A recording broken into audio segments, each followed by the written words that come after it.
On today's show, the UAW is putting the ratification of its new deal with GM on hold. Could this be the beginning of the end of Takata? And why it's a good idea to clean up those leaves under your hood. All that and more coming right up on Autoline Daily.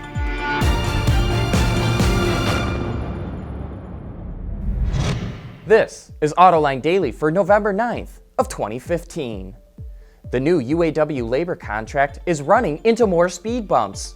3 weeks ago, workers at FCA rejected their contract until union leaders went back to the bargaining table and were able to sweeten the deal. Then last week, GM production workers approved their contract by a 58% margin, but the skilled trades rejected it by a 59% margin. That still gives the contract a 55% approval rating because there are so many more production workers. But the UAW put the ratification process on hold until it can figure out how to get the skilled trades people on board. Here's our Autoline insight. There's a new UAW president and 2 new vice presidents for bargaining with FCA and GM. They don't seem to be as in touch with the rank and file as their predecessors were. It's surprising to see the union leadership struggling to learn what its members want. And now Ford is next in line. That contract may face smoother sailing. For one thing, the negotiators there are old veterans. Maybe more importantly, Ford workers will get a $10,000 bonus for signing their contract. That's more than the $8,000 that GM workers got, or the $4,000 that they got at FCA. In return, Ford will be able to lift the cap on entry-level workers that it can use, and that could hold down its labor costs. So now we'll have to see if those UAW veteran negotiators at Ford really have their pulse on what their membership wants. And here's another interesting insight into the UAW. While it publishes the percentages of workers who approve or reject a contract, it never publishes how many workers actually voted. And that's because a surprising number of people in the plant never bother to read the contract or take the time to vote on it. Of course, that's pretty typical of Americans. Only about half of eligible voters turn up at the polls every 4 years to choose their next president. Still to come, the convertible version of the Range Rover Evoque makes its official debut. Autoline Daily is brought to you by Bridgestone Tires, your journey, our passion. Dow Automotive Systems, breakthrough technologies for lightweight vehicles. And by Pure Michigan, leading the automotive world in intelligent connected vehicles. We run on brain power. Airbag supplier Takata is in trouble. Toyota and Honda have already said they won't use its airbag inflators that contain ammonium nitrate. And now Nissan and Mazda are joining them. The chemical is being linked to its exploding airbags, which have led to several deaths and the largest safety recall ever. Subaru and Mitsubishi are also considering dumping Takata as well. 19 million vehicles have been recalled, but it could widen because a number of automakers are still using airbags with the ammonium nitrate. Last week, NHTSA fined the company $200 million and ordered it to phase out airbags with that chemical. But this could be the end of Takata. It will be hard for the company to survive with so many big customers ditching it.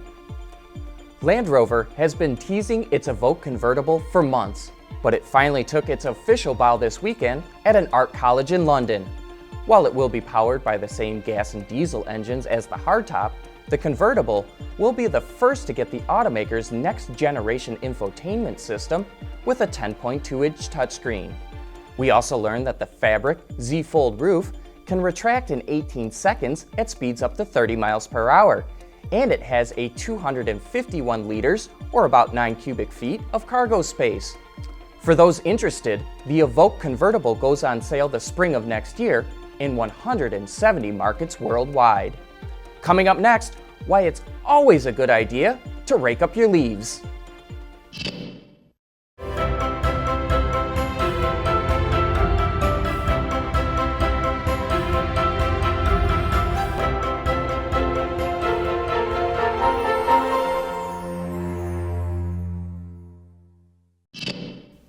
It's that fall time of year again, and in certain parts of the country, the trees are changing all sorts of pretty colors. Unfortunately, That also means piles of leaves, sticks, and pine needles accumulating in the front of people's houses. But it's not just in front of houses, it's also under the hood of their cars as well. And after my headlight lens restoration video, someone pointed out a pile under the hood of my car and said it's not a good idea to leave it that way. And you know what? That's a great tip. Let's move in a little closer, find out why. Now normally I keep the underhood of my car pretty clean. Just so happens I have a lot of trees around my house. But there's a number of reasons why it's important to keep this area clean. Underneath this cowl piece here, there's a number of drain holes so that water can't get inside of the car. That's because this is where the HVAC control unit sucks in all the air. Now if you got leaves up here, it could put extra stress on the blower motor. And on some vehicles, the cabin air filter is located under here. So if you got leaves on top of that too, you're also putting additional stress there. And if you got wet leaves and stuff like that on top of the cabin air filter, it could end up stinking on the inside of the car. Now once we get inside the car, the HVAC control unit has drain holes at the bottom of it. I'm sure during the summertime you notice that drip from your AC system. That's where it's coming from. Now if that's plugged, you could get water intrusion on the inside of the vehicle. On top of that, you could be wearing out the heater core and evaporator core prematurely. So really important to keep this area clean. All you have to do is use your hands, pick them up, toss them away, or you can even get a shop vac in here and suck it all up. But that being said, it's very important to keep this area clean. Well, with that, we wrap up today's show. Thanks for watching. Please join us again tomorrow.